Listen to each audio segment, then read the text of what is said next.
Story number 1. Shadows over Crater Lake. I've always been drawn to the mystique of Crater Lake, Oregon, a deep blue abyss surrounded by towering cliffs and dense evergreen forests. As an avid photographer, weekends spent capturing the lake's serene beauty were my escape from the relentless pace of city life. But that one trip in late October changed everything, turning my peaceful sanctuary into a nightmare I can't shake. It was a crisp Saturday afternoon when my friends and I decided to explore the lesser-known trails around Crater Lake. Our group consisted of 5: Sarah, my closest friend and fellow photographer; Mike, the adventurous one with a knack for storytelling; Lisa, the skeptic who needed little convincing to join our escapades; Tom, our designated driver; and me, Jake, always eager to capture the perfect shot. The sun was beginning its descent, casting long shadows that danced across the water's surface, painting the sky in hues of orange and purple. We arrived at Rim Drive, the main roadway encircling the lake, each viewpoint offering a new perspective of its breathtaking expanse. Our destination was Cleetwood Cove, the only legal shoreline access to the lake, known for its rugged beauty and the challenging hike down to the water's edge. We parked our van and began the trek, the cool air filled with the scent of pine and the distant call of loons echoing across the water. The trail was narrow, flanked by thick underbrush and towering pines that seemed to whisper secrets in the wind. As we descended, the forest grew denser, the light dimming under the canopy of leaves. Our conversation dwindled, each of us lost in our thoughts, camera lenses trained on the stunning vistas around us. By the time we reached the cove, the sun was a fiery orb sinking toward the horizon, its reflection shimmering on the glassy surface of the lake. We set up our gear, the anticipation of capturing the perfect sunset creating a palpable excitement.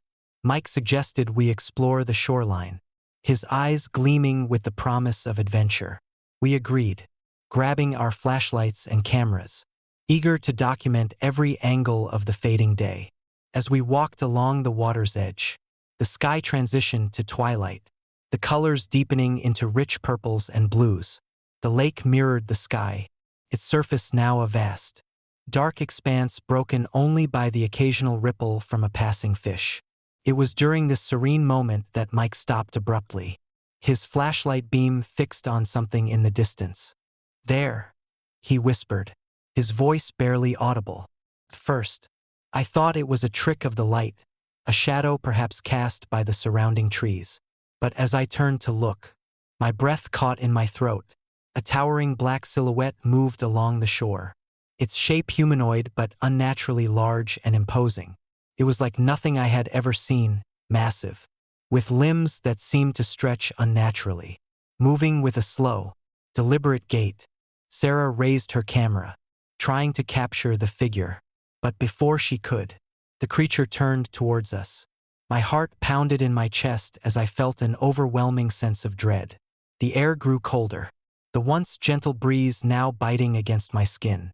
The creature let out a guttural roar, a sound that reverberated through the stillness, sending shivers down our spines. "Let's get out of here," Lisa urged, her voice trembling, but curiosity anchored us to the spot. Our eyes locked on the figure that now stood just a few yards away. Its presence was suffocating, the darkness around it almost tangible. Mike, ever the brave one, took a step forward, his flashlight aimed directly at the creature. In that instant, the figure let out an ear-piercing scream, a sound so raw and primal that it felt like it ripped through my very soul. The creature recoiled, its form blurring at the edges before vanishing into the dense forest with an almost supernatural speed. We stood frozen, the echoes of its scream lingering in the air long after it had disappeared. Breathing heavily, we regrouped, the adrenaline still coursing through our veins. "Did you see that?" Tom asked, his voice shaky.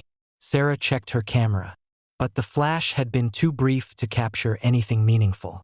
The rest of the group was silent, each of us grappling with the reality of what we had just witnessed. As night fully descended, we decided to head back to the cove, eager to leave the eerie encounter behind.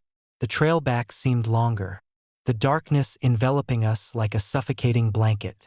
Our flashlights barely pierced the thick gloom, casting long, distorted shadows that danced menacingly around us. Every rustle of leaves and snap of a twig heightened our anxiety, the fear of being followed ever present. When we finally reached the van, we were exhausted, our minds reeling from the day's events. We loaded our gear quickly. The drive back to the parking area, a tense silence punctuated only by the occasional mutter of disbelief and fear. As we prepared to leave, Mike suggested one last look around, hoping to find more evidence of the creature's existence. We circled the cove once more, the moon now high in the sky, casting a silvery glow over the water. It was then that we noticed something large, deep footprints imprinted into the soft earth along the shoreline. Each print was easily twice the size of a human foot, the depth and spacing suggesting immense weight and strength. They led from the water's edge into the surrounding forest, disappearing into the darkness. "We need to get these," Sarah said, kneeling to take photos, but as she did, the air grew thick with tension, the hairs on the back of my neck standing on end. A distant howl echoed through the trees, a mournful sound that sent a chill down my spine. It was a reminder that whatever we had seen was still out there, lurking in the shadows of Crater Lake. Back at the parking area, we loaded into the van in silence, the gravity of our experience weighing heavily on us. The drive back to town was quiet, each of us lost in our own thoughts, processing the fear and awe of the encounter. We didn't speak much, the only sound the hum of the engine and the occasional sigh of exhaustion. The next morning, the town was abuzz with our story. News of our encounter spread quickly, the local community reacting with a mix of skepticism and fear.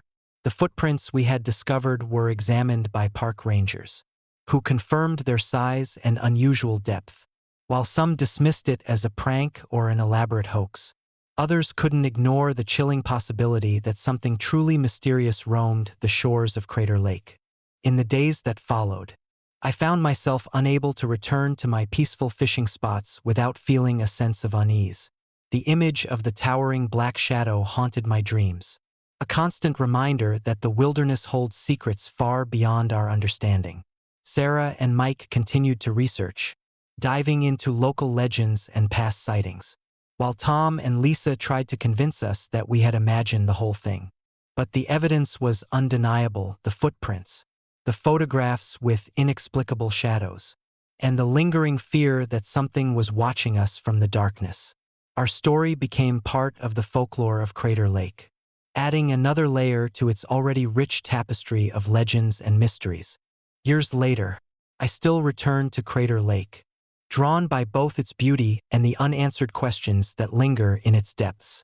I've captured countless sunsets and serene waters, but I remain ever vigilant, aware that the shadows may hold more than just the reflections of the sky. Sometimes, when the wind is just right, I swear I can hear the distant echo of that primal scream, a reminder that some mysteries are best left undisturbed. If you ever find yourself wandering the trails of Crater Lake at sunset, take a moment to listen to the whispers of the forest and gaze upon the still waters. And remember our story: some shadows are more than just the absence of light, and some creatures are best left unseen, hidden within the depths of the wilderness. Story number 2. Whispers in the Allegheny Shadows. I've always found solace in the wilderness, the Allegheny National Forest in Pennsylvania being my sanctuary from the relentless grind of everyday life. The dense canopy, the rustling leaves, and the crisp scent of pine have a way of clearing my mind that nothing else can. As an avid deer hunter, weekends spent tracking through these woods were my escape, a chance to reconnect with nature and myself. But that one autumn evening changed everything, turning my peaceful retreat into a nightmare I still can't forget. It was late October, the air turning brisk with the promise of winter.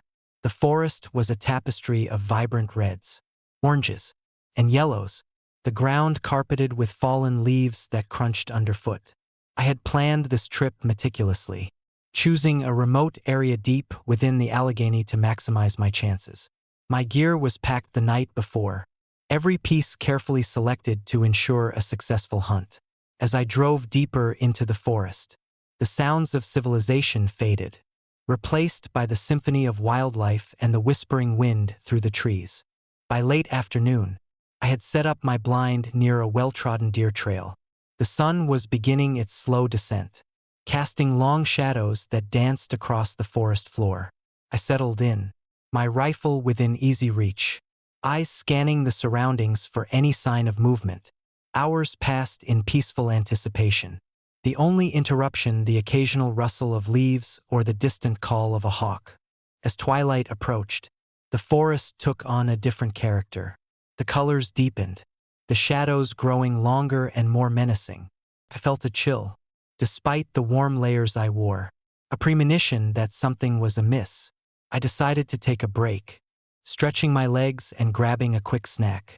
As I stood, a sudden stillness enveloped the area, the usual sounds of the forest muted as if holding its breath. That's when I heard it, a low, guttural growl emanating from the dense underbrush behind me. My heart skipped a beat, adrenaline coursing through my veins. I turned slowly, scanning the shadows, but saw nothing. The growl repeated, louder this time, closer. I reached for my rifle, every muscle tense with anticipation. Out of the darkness, a figure began to emerge. At first, it was just a silhouette against the fading light, but as it stepped into the dim glow, the shape became unmistakable. A towering, hulking creature stood just a few meters away, its massive frame covered in thick, matted fur that seemed to absorb the light around it. Its eyes, large and luminescent, fixed directly on me, burning with an intensity that made my blood run cold. For a moment, we stood there, locked in a silent standoff. The creature tilted its head slightly, as if studying me, its presence both terrifying and mesmerizing. Then, without warning, it let out a deafening roar that echoed through the forest, a sound so primal and raw that it seemed to shake the very ground beneath my feet. Instinctively, I turned and ran, my legs pumping as I fled through the dense foliage. The creature followed, its footsteps heavy and deliberate, the sound of its growls driving me to push harder. Branches whipped past my face, tearing at my clothes and skin, but I didn't stop. My mind was a whirlwind of fear and desperation, every instinct urging me to survive. I could hear it behind me, the creature's breathing labored, the ground trembling with each step it took. My path was obstructed by fallen logs and thick underbrush, slowing my progress and adding to the panic that gripped me. I stumbled over a root, crashing to the ground, and the creature was upon me in an instant. Its massive hands reached out, claws digging into my flesh, pulling me back to my knees. I scrambled to my feet, fumbling for my rifle, but my hands shook so violently that I couldn't steady it. The creature loomed over me, its eyes boring into mine with an almost sentient malice. I could smell its foul odor, a mix of decay and something more primal, something that made my stomach churn. I took a deep breath, trying to steady my nerves, and aimed, but before I could fire, the creature let out another roar, a sound filled with anguish and rage. And then it turned, retreating back into the darkness from which it had emerged. I didn't wait to see why. I turned and ran, not looking back until the sounds of its pursuit faded into the night. My breaths came in ragged gasps, my heart pounding so loudly I was sure it would give me away. When I finally stopped, I was miles away from my blind, exhausted and terrified. The forest around me was dark, the moonlight barely penetrating the thick canopy above. I didn't know how long I had been running, but eventually, the first light of dawn began to break, casting a pale glow over the landscape. I knew I couldn't stay there any longer, so I made my way back, every step a reminder of the horror I had faced. The next morning, I returned to my blind, but it was empty.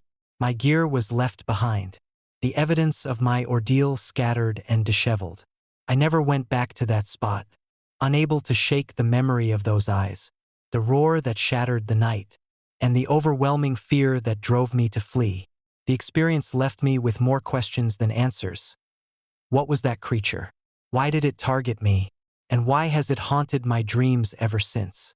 I tried to share my story with friends and fellow hunters, but most dismissed it as a hallucination brought on by exhaustion and fear.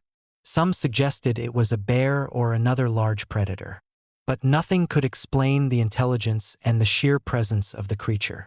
The Allegheny National Forest is vast, with many unexplored areas, but I couldn't shake the feeling that something ancient and malevolent still roamed those woods. Years have passed since that night, but the memory remains vivid, a scar that time hasn't healed. I often find myself driving past the Allegheny, the sight of the dense forest reminding me of what I left behind. Occasionally, I receive calls from locals who claim to have seen the same creature, their stories echoing mine. It's become a part of the folklore now, whispered among hunters and hikers as a cautionary tale about the unknown that lurks in the shadows. I've learned to respect the forest's mysteries, understanding that some things are beyond human comprehension. The encounter taught me about fear, survival, and the thin line between reality and legend. If you ever find yourself wandering the trails of the Allegheny National Forest, heed my warning. The woods are beautiful, but they hold secrets that are best left undisturbed. And remember my story, some creatures are more than just myths, and some encounters are too terrifying to forget. Sometimes, when the wind rustles through the trees just right, I swear I can hear that guttural growl echoing through the forest, a haunting reminder that the Allegheny still holds its shadows, its secrets, and perhaps its guardians. And in those moments, I'm reminded that the wilderness is as unpredictable as it is beautiful, and that some encounters are meant to remain in the darkness, hidden from the light of day. Story number 3. Whispers by Ocala Lake. I've always been drawn to the tranquility of Ocala National Forest, Florida, a sprawling expanse of ancient trees, crystal clear springs, and serene lakes that seemed untouched by time. As a lifelong fisherman, weekends spent casting lines into the still waters were my sanctuary, a place to escape the chaos of everyday life and reconnect with nature. But that particular afternoon, everything changed. It was late September, the air warm and heavy with the scent of pine and earth. I had arrived early, eager to secure a good spot by Lake Silver, one of my favorite fishing holes. The sun was beginning its slow descent, casting long shadows across the water and painting the sky in hues of orange and pink. I set up my gear, the familiar rhythm of baiting hooks and adjusting reels bringing a sense of comfort. As I settled into my routine, the forest around me seemed to come alive. Birds chirped melodiously, and the gentle rustle of leaves provided a soothing backdrop. I cast my line, watching as the lure disappeared beneath the surface, ripples spreading outward. Time passed peacefully, the world reduced to the simple act of waiting and observing. About an hour into my solitude, a sudden noise shattered the calm, a loud thud from behind me. My heart skipped a beat, adrenaline coursing through my veins. I glanced over my shoulder, half expecting to see a fellow fisherman or perhaps a deer startled by my presence. But there was nothing, just the dense forest stretching out in every direction.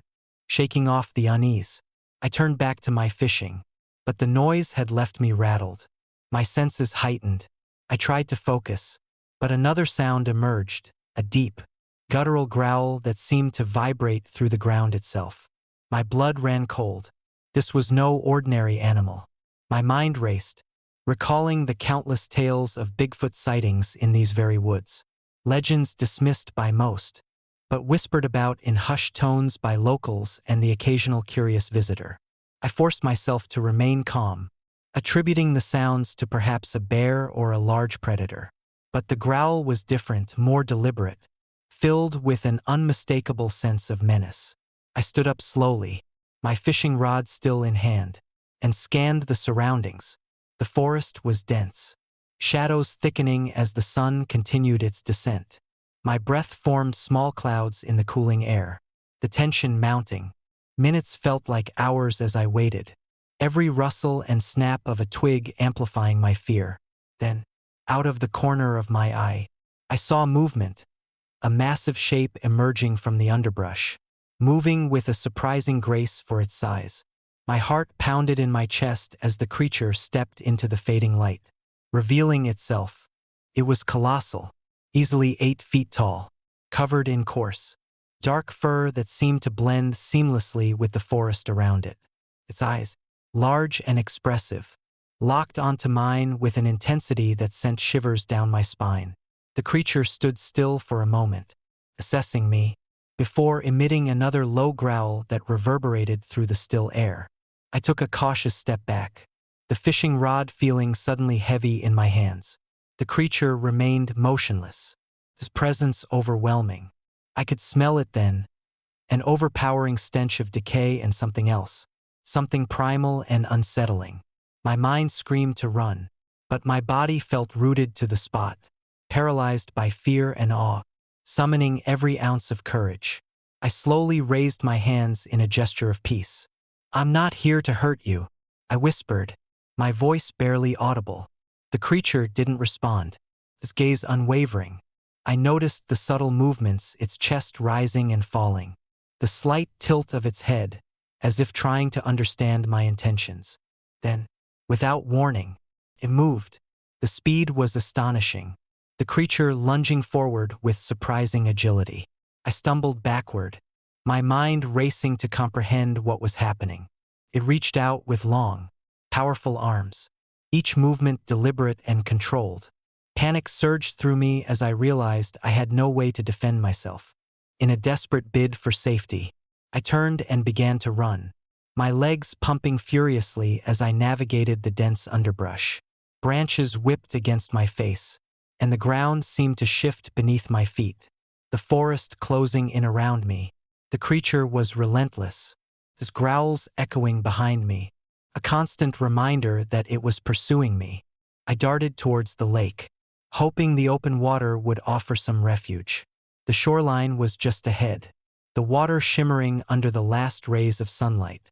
I plunged into the cool embrace of the lake, the water lapping against my skin as I swam towards the far side. The creature hesitated for a moment at the water's edge, its eyes never leaving mine, before retreating back into the forest. I surfaced, gasping for breath, my heart still racing, shivering from the cold and the adrenaline. I pulled myself onto the shore, trembling uncontrollably. The lake was eerily silent now, the only sounds my ragged breathing and the distant calls of night creatures awakening. I lay there for what felt like an eternity, the reality of what I had just experienced slowly sinking in. As night fully descended, the forest took on a different character. The familiar beauty now seemed foreboding, every shadow a potential threat. I gathered my belongings with trembling hands, the image of those expressive eyes seared into my mind. Leaving the lake was the only option, but the forest felt endless, the path back obscured by darkness and fear. I navigated through the underbrush, every sense on high alert. The sounds of the night were amplified, branches snapping under unseen feet, distant howls that sent chills down my spine. My thoughts were a whirlwind of confusion and terror, trying to make sense of the encounter. Was it really Bigfoot, or something else entirely? The legends spoke of intelligent, elusive creatures, but this felt different, more aggressive, more sentient. Hours passed as I struggled to find my way, the forest seemingly conspiring against me. My flashlight provided only limited illumination, casting long, eerie shadows that danced and shifted with every step. Exhaustion set in, my legs aching and my body battered from the frantic escape. Just when I thought I couldn't go on, a faint light appeared in the distance, a beacon of hope amidst the darkness. Stumbling towards the light, I realized it was the entrance to a ranger station, a small structure nestled among the trees. Relief washed over me as I approached, the sight of human presence a stark contrast to the nightmarish pursuit I had endured. I pounded on the door, shouting for help, and within moments, a ranger emerged, concern etched on his face. "Are you okay?" he asked, his voice steady but filled with worry. I nodded frantically, recounting the events that had unfolded by the lake. The ranger listened intently, his expression growing serious. "We've had reports of strange sightings in this area," he admitted. "You're not the first, but encounters like yours are rare."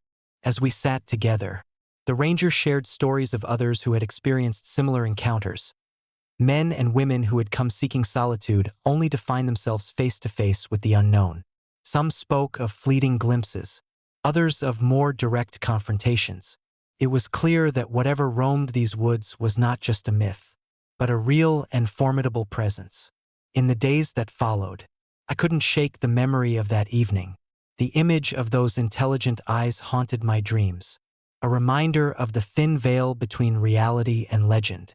I returned to the lake several times, each visit tinged with both fear and a deep sense of respect for the mysteries that lay hidden within Ocala National Forest. The experience changed me, instilling a profound understanding of the wild and its secrets. I realized that some stories are born from truth, and some truths are too powerful to be contained by mere folklore. If you ever find yourself wandering those ancient trails, remember my story.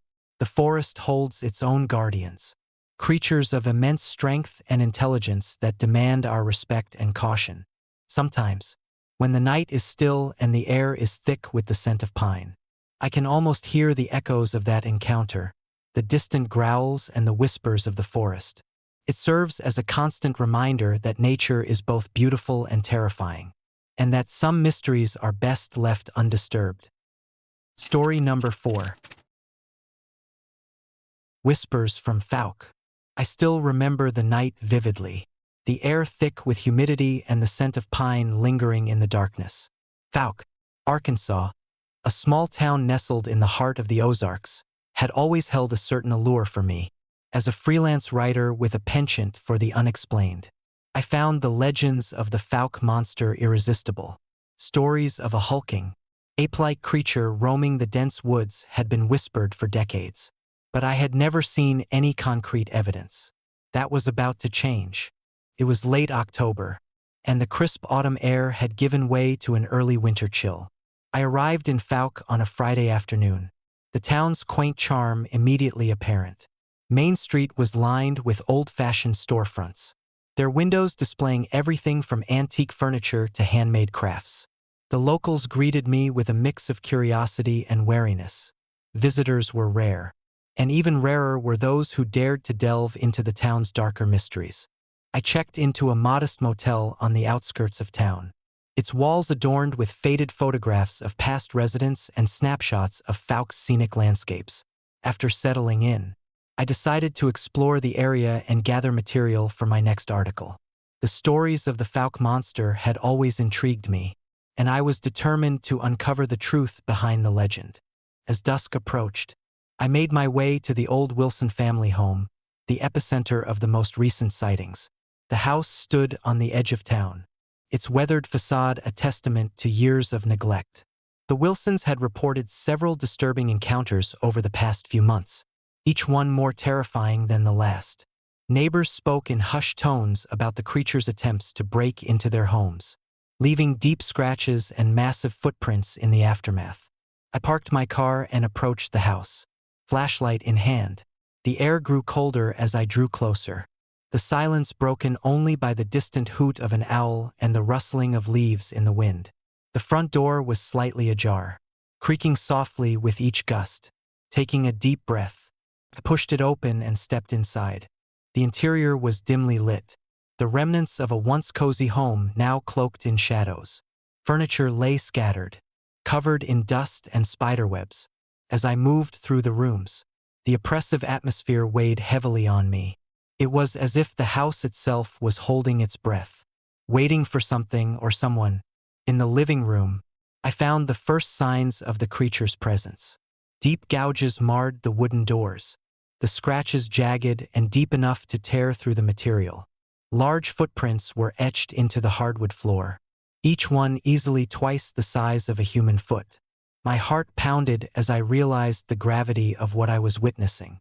Determined to find more evidence, I ascended the creaking staircase to the second floor. The hallway was narrow, the walls lined with faded wallpaper peeling away to reveal the bare studs beneath. At the end of the hall stood the master bedroom door, slightly open. Taking a cautious step forward, I pushed it open further and entered. The room was cold, unnaturally so, sending shivers down my spine. Moonlight streamed through the broken windows, casting eerie patterns on the floor. In the center of the room stood a figure, a hulking mass of fur and muscle, its eyes reflecting the light with a malevolent intelligence. I froze, unable to move as the creature turned its gaze towards me.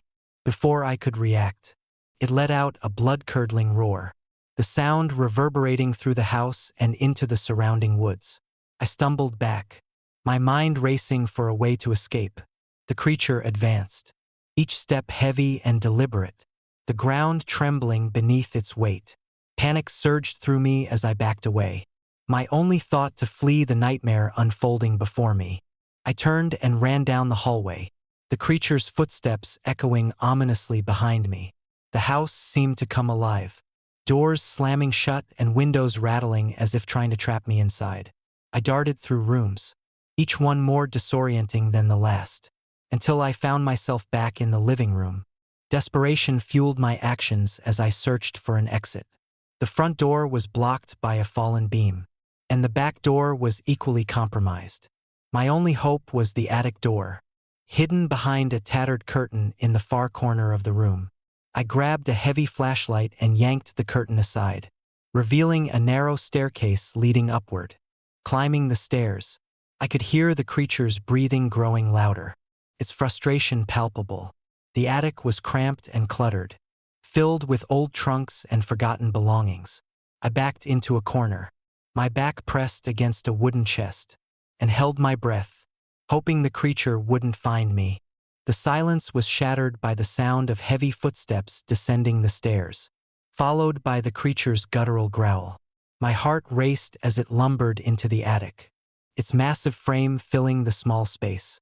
I squeezed my eyes shut, praying for a miracle. Suddenly, a bright light flooded the attic as the creature recoiled, its form becoming translucent under the intense illumination. I opened my eyes to see the glow of the motel's security lights streaming through a broken window. The creature let out one final, anguished roar before dissipating into the darkness, leaving me alone and trembling. Gathering my composure, I descended the stairs and fled the house, not stopping until I reached the safety of my car. As I drove away, the first light of dawn began to break over the horizon, casting a pale glow on the town of Fouke. The encounter left me shaken, the reality of the Fouke monster undeniable. Back at the motel, I sat in my room, the events of the night replaying in my mind. The evidence was irrefutable: deep scratches on the doors, massive footprints, and my own first-hand encounter with the creature. I knew I had a story that would captivate readers, but a part of me wondered if some legends were better left unexplored. In the days that followed, I shared my experience with the locals, who listened with a mix of fear and vindication. The Fouke monster had been dismissed by outsiders for too long, but now the truth was out. The town seemed to breathe a collective sigh of relief, knowing that their guardian or predator had been acknowledged. Yet, as I left Fouke and headed back to the bustle of everyday life, I couldn't shake the feeling that the creature was still out there, watching from the shadows of the Ozarks. Sometimes, late at night, I hear the distant echoes of its roar carried on the wind, a haunting reminder that some mysteries are never truly solved. The experience changed me, instilling a deep respect for the unknown and the creatures that inhabit the darkness. If you ever find yourself in Fouke, Arkansas, tread carefully. The woods may seem inviting, but they hold secrets that are best left undisturbed. And remember my story: some legends are born from truth, and some truths are too terrifying to ignore. Story number 5. Whispers in the Mist. I've always found solace in the wilderness. The the Great Smoky Mountains holding a special place in my heart, the sprawling expanse of ancient trees, the mist that clings to the valleys at dawn, and the symphony of wildlife. It was my sanctuary from the chaos of everyday life. Hiking alone had become a ritual, a way to reconnect with myself and the world around me. But that one trek in late October changed everything. The trailhead was crowded with the vibrant hues of autumn, leaves painted in fiery reds and golds carpeting the ground beneath towering oaks and maples. I set out early, the morning air crisp against my skin, carrying the earthy scent of fallen leaves and pine.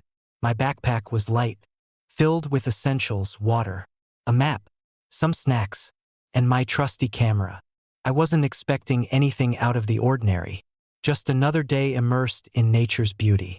As I ventured deeper into the park, the path became narrower, flanked by dense thickets and gnarled trees whose branches intertwined overhead, creating a natural canopy. The sunlight filtered through in fragmented beams, casting eerie shadows that danced with every step I took. The tranquility was almost surreal, broken only by the occasional rustle of leaves or the distant call of a woodpecker. By midday, I reached a clearing where the trail split. Maps and guidebooks had mentioned this spot as a scenic overlook. But something felt different today. The air seemed thicker, the silence more profound. I decided to take a short break, unpacking my lunch and gazing out over the mist-covered valley below. The view was breathtaking, rolling hills shrouded in a delicate fog that gave the landscape an ethereal quality. As I ate, a sudden chill ran down my spine. I glanced around, feeling an inexplicable unease. The forest, usually so inviting, now seemed to watch me with unseen eyes, shrugging it off as a trick of the light or perhaps the onset of autumn's embrace. I continued my meal, but the feeling lingered, an unshakable sense that I wasn't alone. After finishing, I packed up and resumed my hike, choosing a less traveled path that wound through denser parts of the forest. The trees here were older, their trunks thick and twisted, roots sprawling across the ground like ancient guardians. The path was barely visible, overgrown with underbrush and fallen leaves. My footsteps were muffled, the only sound my own breathing and the occasional snap of a twig underfoot. About an hour into my hike, I noticed something unusual: a series of large footprints pressed into the soft earth. They were unmistakably larger than any humans, with deep impressions and a distinct arch that suggested immense weight. My heart skipped a beat. Could it be? The legends of Bigfoot had always intrigued me, but I had dismissed them as mere folklore. Yet here they were, tangible evidence that something was out there. I followed the trail of prints, my curiosity overcoming my initial fear. The footprints led me deeper into the forest, where the canopy grew thicker and the light dimmer. The sounds of the forest seemed to fade, replaced by an oppressive silence that pressed in on all sides. Every crack of a branch or rustle of leaves heightened my anxiety, making me jump at every sound. After what felt like hours, I found myself in a secluded grove. The trees here were massive, their trunks wide and imposing, their branches stretching out like skeletal fingers. In the center stood a figure, a hulking silhouette partially obscured by the dense foliage. My breath caught in my throat as I realized what I was seeing. It was a creature, humanoid in shape but monstrously large, covered in thick, matted fur that blended seamlessly with the surrounding trees. I froze, unable to move as the creature regarded me with eyes that seemed to pierce through my very soul. There was an intelligence there, a sorrow that mirrored my own isolation. Before I could react, it emitted a high-pitched screech, a sound that echoed through the grove and reverberated in my bones. The creature took a step back, its presence both terrifying and tragic. Instinctively, I turned to flee, my legs moving of their own accord as I sprinted down the trail. The forest seemed to come alive around me, the trees twisting and turning, paths shifting in ways that defied logic. Every direction I took led me deeper into the labyrinth, the creature's screeches growing louder, more desperate. It was as if it was chasing me, not out of malice, but out of fear. Panic set in as I realized I was lost. The trail markers I had followed earlier were now indistinguishable, swallowed by the relentless growth of the forest. My breaths came in ragged gasps, my heart pounding in my chest as I stumbled over roots and rocks. The mist thickened, reducing visibility to mere feet, the cold seeping into my bones. In the distance, I thought I saw a faint light, a beacon of hope amidst the darkness. Summoning every ounce of strength, I headed towards it, the creature's cries echoing behind me. The path led me to a small, abandoned cabin, its windows shattered, the door hanging precariously on its hinges. Desperation drove me inside, slamming the door shut and barricading it with whatever I could find. Inside, the cabin was dark and musty, the remnants of past inhabitants scattered around. I tried to catch my breath, listening intently for any sign of the creature outside. Silence enveloped the space, broken only by the sound of my own heartbeat. Minutes passed like hours, the tension unbearable. Suddenly, a low growl resonated from the outside, followed by the creature's screech. It began pounding on the door, the impact sending vibrations through the walls. I backed away from the barricade, my mind racing for a way out. The creature's presence was palpable, its sorrowful cries mingling with a haunting rage. Gathering my courage, I peered through a broken window, the mist swirling outside in an almost hypnotic pattern. The creature stood just beyond the glass, its eyes locked onto mine. In that moment, I saw not a monster, but a being yearning for connection. Lost in its own misery, it let out a final, mournful screech before retreating into the depths of the forest, the door ceasing its relentless pounding. Exhausted and shaken, I waited until dawn broke, the first light of day piercing through the mist and illuminating the cabin's interior. The oppressive darkness had lifted, replaced by a fragile peace. I ventured outside, the forest now calm and inviting, as if nothing had happened. The trail markers were visible again, guiding me back to safety. As I made my way out of the Smoky Mountains, the memory of that night lingered, etched into my mind like a haunting melody. I never saw the creature again, but I couldn't shake the feeling that it was still out there, watching, waiting. The experience left me with more questions than answers, a reminder that some mysteries of the wilderness are best left unexplored. Back in the safety of my home, I often find myself staring out the window, listening to the sounds of the forest, wondering if the creature is still watching. The Great Smoky Mountains remain a place of beauty and terror, a testament to the unknown forces that dwell within. If you ever find yourself wandering those ancient trails, remember my story. Sometimes, the wilderness holds secrets that are better left untouched, and some eyes are best left unseen. Story number 6. Shadows over St. Helens. I still hear the echoes of that night on Mount St. Helens, a haunting reminder of what lurks in the shadows of those ancient woods. It was late September, the air crisp with the promise of winter, when our logging crew decided to push deeper into the mountain than ever before. We were seasoned men, familiar with the terrain and its challenges, but nothing could have prepared us for the terror that awaited us.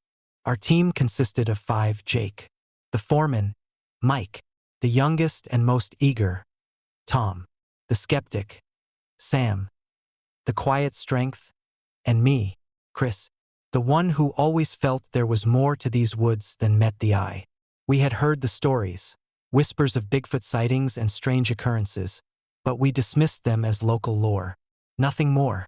That Friday afternoon, we set out early, the sun casting long shadows across the rugged landscape. The forest was dense, the towering pines blocking out much of the light, creating an almost perpetual twilight. As we delved deeper, the usual sounds of wildlife seemed to fade, replaced by an eerie silence that hung heavy in the air. By midday, we reached a section of the mountain rarely logged, untouched and wild. The ground was uneven, littered with fallen branches and thick underbrush. Jake mapped out our route, his confidence unwavering. We began our work, the rhythmic sound of chainsaws breaking the stillness. As the day wore on, the sun began to dip, casting the forest in shades of orange and purple. We decided to take a break, setting up camp near a small clearing. The fire crackled, offering warmth and a semblance of safety. Jake cracked open a beer, and we settled into casual conversation, the tension of the day's labor melting away. It was around dusk when we first heard it, a low, guttural growl that seemed to emanate from the very earth beneath us. We paused, straining to locate the source, but the forest remained silent. Probably just a bear, Jake suggested, though his voice lacked conviction. Night fell swiftly, the temperature dropping rapidly. We huddled around the fire, its flickering light casting dancing shadows on our faces. Mike, ever the jokester, tried to lighten the mood with stories of haunted logging camps. But his laughter was nervous, strained. Then, out of nowhere, a piercing howl shattered the stillness. It was unlike anything I'd ever heard, deep, mournful, and filled with rage. We sat in stunned silence, the sound reverberating through the trees. Sam was the first to react, grabbing his flashlight and scanning the darkness. "Did you guys hear that?" Before anyone could respond, the howl was joined by another, closer this time, as if something was circling our camp. The temperature seemed to drop further, our breaths visible in the cold night air. Tom stood up, his skepticism wavering. "Maybe we should move to a different spot." Before Jake could respond, a shadow loomed at the edge of the firelight, a massive figure, covered in thick, matted fur, its eyes reflecting the flames with a malevolent intelligence. My heart pounded in my chest as the creature stepped forward, his presence overwhelming. It was unmistakably Bigfoot, but there was something different about it, something darker, more sinister. The creature let out a roar, and without warning, it lunged. Mike swung his flashlight like a club, but it passed harmlessly through the beast, which moved with unnatural speed. Panic erupted. We scrambled to our feet, grabbing whatever tools we could find. Chainsaws roared to life. Axes gleamed under the firelight. But the creature was relentless. We ran through the forest, branches whipping past our faces, the creature's howls growing louder behind us. Every step felt like a struggle against an unseen force, the terrain treacherous and unfamiliar in our desperate flight. Jake led the way, but it wasn't long before we realized we were being herded deeper into the mountain, the path looping back on itself. Breathless and terrified, we stumbled into a narrow ravine, the walls closing in around us. The creature appeared at the top, towering over us, its eyes burning with fury. It began throwing large rocks down, the impact sending tremors through the ground. "We need to find another way," Tom shouted, his voice cracking. In the chaos, Sam tripped, sliding down the rocky slope. Without thinking, I grabbed his arm, pulling him up as Jake and Mike provided cover. The creature advanced, his presence suffocating. "Stay together," Jake commanded, his voice authoritative despite the fear in his eyes. We moved as one, navigating the narrow passages, the creature never far behind. Every turn seemed to lead us further into the labyrinth, the mountain itself seeming to conspire against us. Our breaths came in ragged gasps, the exhaustion and fear taking their toll. Just when hope seemed lost, we spotted a narrow ledge leading upwards. With a surge of adrenaline, we climbed, the creature's howls echoing below. Reaching the top, we found ourselves on the precipice of a sheer drop, the path narrowing to a treacherous ledge. The creature was upon us, its massive form blocking our escape. In that moment, time seemed to stand still. I glanced around, searching for any sign of salvation. Then, a blinding light pierced the darkness, a spotlight from a distant search helicopter, this beam sweeping across the mountain. The creature recoiled, its form dissipating into the shadows as if banished by the light. We collapsed on the ledge, our bodies trembling, hearts still racing. The helicopter landed nearby, and the rescuers quickly reached us, their presence a lifeline. As we were airlifted to safety, I looked back at Mount St. Helens, the night still cloaked in darkness.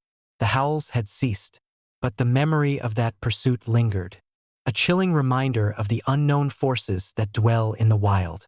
Back in civilization, the experience felt surreal, almost like a nightmare, but the evidence was undeniable: our bruises, the broken equipment, the sheer terror etched into our minds.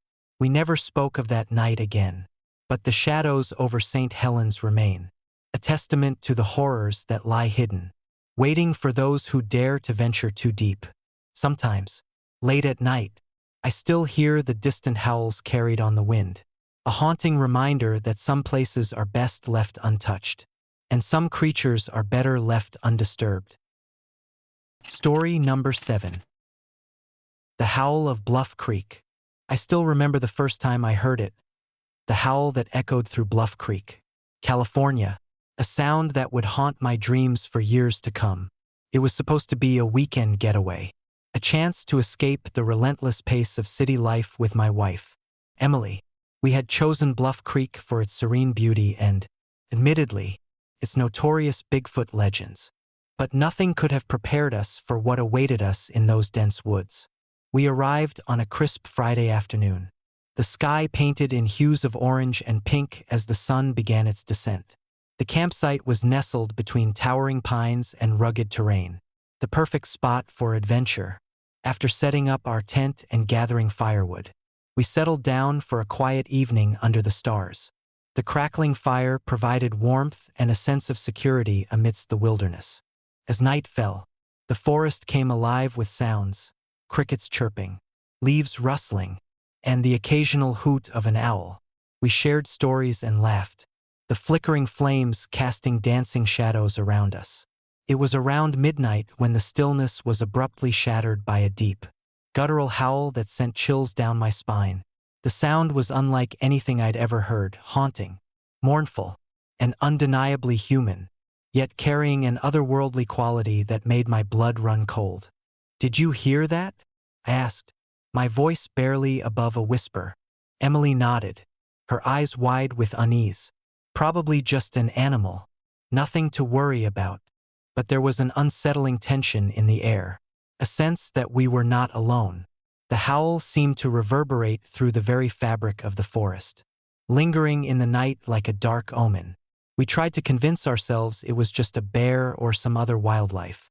But deep down, I knew it was something far more sinister. The next morning, the sun pierced through the canopy, casting shafts of light onto the forest floor. As we unpacked our gear, Emily mentioned that she had been awakened by a rustling outside the tent. My heart skipped a beat. Had it been more than just a howl? We ventured out to investigate, the morning dew clinging to our boots. Near our campsite, we discovered something that made our blood run cold: huge footprints imprinted in the soft earth, each one easily twice the size of a human foot. The prints were deep and wide, with a distinct arch that suggested immense weight and strength. They led deeper into the forest, disappearing into the shadows of the towering trees. "Emily, do you think?" I began, my voice trailing off as the implications sank in. She looked at the prints, her expression mirroring my fear. Bigfoot? Maybe. Or something else entirely. We decided to follow the trail, our curiosity battling our fear. Each step we took seemed to echo the ominous presence that lingered in the air. The forest grew denser, the light dimming as we ventured further from our campsite. The sounds of wildlife were muffled, replaced by an eerie silence that pressed in on us from all sides. After what felt like hours, we reached a clearing where the trees opened up to reveal a small, abandoned cabin. Its windows were shattered, and the door hung crookedly on its hinges.